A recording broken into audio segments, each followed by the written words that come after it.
Hi, I'm Cindy with Legacy Woodworking. I've been working on a project for my daughter where I'm making a closet insert with 6 cabinets for her, and it was a Christmas project, so I'm running a little late. In the first video, we covered the design work and getting that design into the software environment, getting it on the machine, and cutting our base material for all of the 6 cabinets included in this project.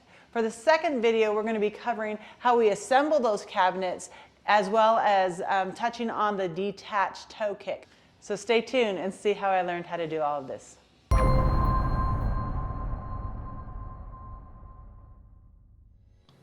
To assemble the cabinets, I started by laying one side down and glued in the top.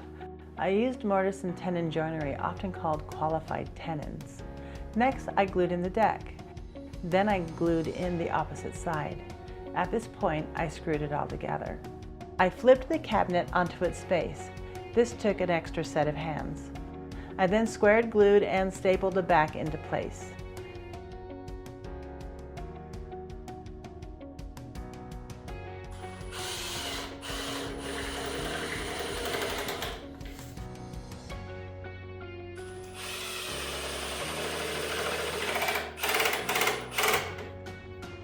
For the fixed shelves, I used spacers to position the shelf and screw them in place.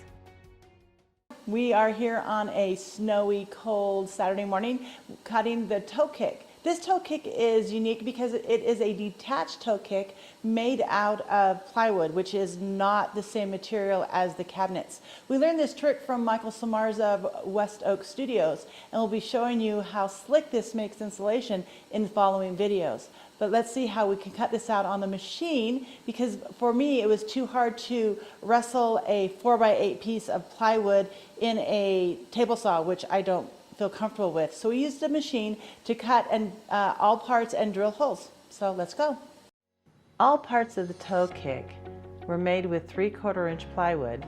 The stiles and rails will have 2 pieces glued and screwed together, making them 1.5 inches thick.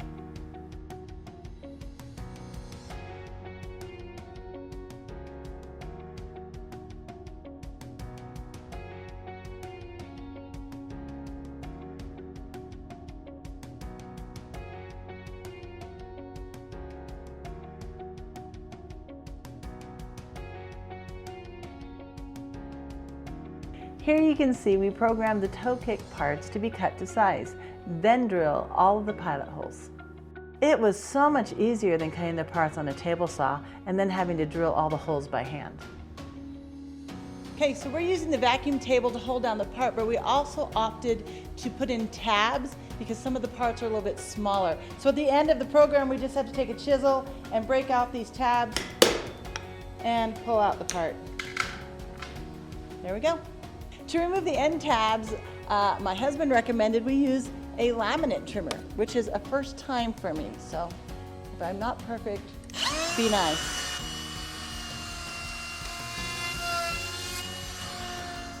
So the laminate makes this section 1.5 inches thick.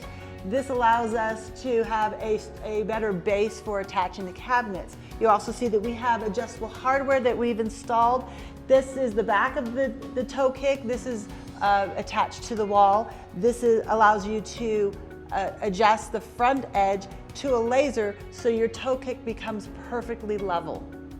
In the next video, we're going to be going over the installation of the toe kick and the cabinets. Hope to see you there.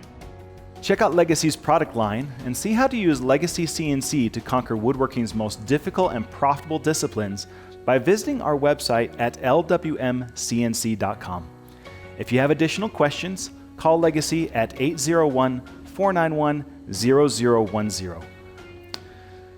To watch more problem-solving videos that focus on turning, sheet processing, joinery, molding, 3D carving, wrapped carving, inlay, and more, click right over there. Press the like, subscribe, and bell icon to receive notifications when new videos are released. As always, thanks for watching. And remember, Legacy solves more woodworking problems than any other CNC manufacturer in the industry.